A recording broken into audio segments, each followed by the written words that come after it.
আসছে সেপ্টেম্বরে জাপানের মাটিতে বসতে যাচ্ছে এশিয়ান গেমসের ২০তম আসর। ২৬টি ডিসিপ্লিনে প্রায় ২০০-র বেশি অ্যাথলিট অংশ নেয়ার কথা আসন্ন ইভেন্টে। এর আগে এই আসর থেকে পদক নিয়ে ফিরেছেন লাল সবুজের অ্যাথলিটরা। এবার সেই স্বপ্নের পথে বড় বাধা, সঠিক প্রস্তুতির অভাব। নানা কারণে বিলম্বিত হয়েছে প্রস্তুতি নিতে। আর্থিক সংকট বরাবরই বড় বাধা। তবে এবার সেই আক্ষেপ ঘোচানোর আশ্বাস দিয়েছেন যুব ও ক্রীড়া প্রতিমন্ত্রী। প্রস্তুতির সার্বিক সহযোগিতা করবে ক্রীড়া পরিষদ। নিয়মিত একটা রুটিন কার্যক্রম। তো সেই ক্ষেত্রে আমার কাছে মনে হয় যে আমাদের মন্ত্রণালয় বা ফেডারেশন বা অ্যাথলেট বা ক্রীড়া সংগঠন কাউকে আলাদা করার কোনো সুযোগ নেই। যে কোনো খেলা বা কোনো প্রোগ্রাম হলে সেটা আমরা হঠাৎ করেই এই এক মাসের একটি প্র্যাকটিস সেশন বা ট্রেনিং সেশন করেই আমরা সেই জায়গায় যাই। এটা জাস্ট আমি মনে করি যে এটা অংশগ্রহণ করার জন্যই যাওয়া আর কি।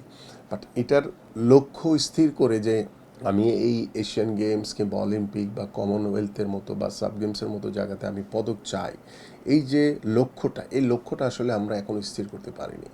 তা আমি মনে করি যে আমাদের ইতিমধ্যে একটি পরিকল্পনা রয়েছে এবং মাননীয় প্রধানমন্ত্রীও নির্দেশনা দিয়েছেন। তাদের সকল প্রকারের সুযোগ সুবিধা নিশ্চিত করা হবে এবং তাদের পরিবার তারা যাতে নিশ্চিন্তে দেশের জন্য খেলতে পারে এই জায়গাটুকু আমরা ইনশিওর করতে চাই। মতিঝিল পাড়ার ফেডারেশন নিয়ে ভিন্ন পরিকল্পনা আছে ক্রীড়া মন্ত্রণালয়ের। শুধু ইভেন্ট কেন্দ্রিক স্বল্প সময়ের প্রস্তুতি নয়, বছরব্যাপী প্রশিক্ষণের আওতায় রাখতে চান অ্যাথলিটদের। একই সঙ্গে পিছিয়ে থাকা ফেডারেশনগুলোর জন্য নতুন প্রজেক্ট অনুমোদন দিয়েছেন প্রধানমন্ত্রী।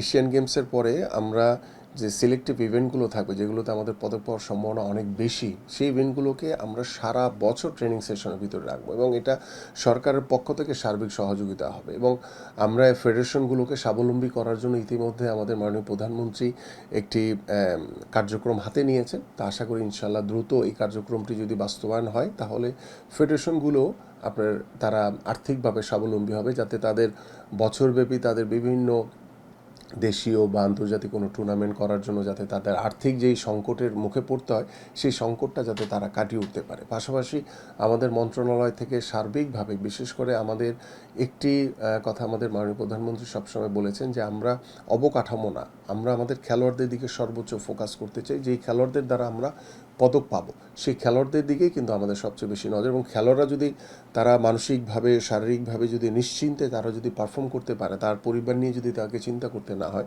তখনই কিন্তু সে ভালো পারফর্ম করতে পারবে। সো সেই জায়গাগুলো আমরা নিয়ে কাজ করছি। এখন পর্যন্ত এশিয়ান গেমস থেকে মোট 14টি পদক জিতেছে বাংলাদেশ। সবশেষ 2023 সালে 2টি ব্রোঞ্জ পদক জিতেছে বাংলাদেশ নারী ও পুরুষ ক্রিকেট দল। তারেক হাসান শিমুল, সময় সংবাদ, ঢাকা।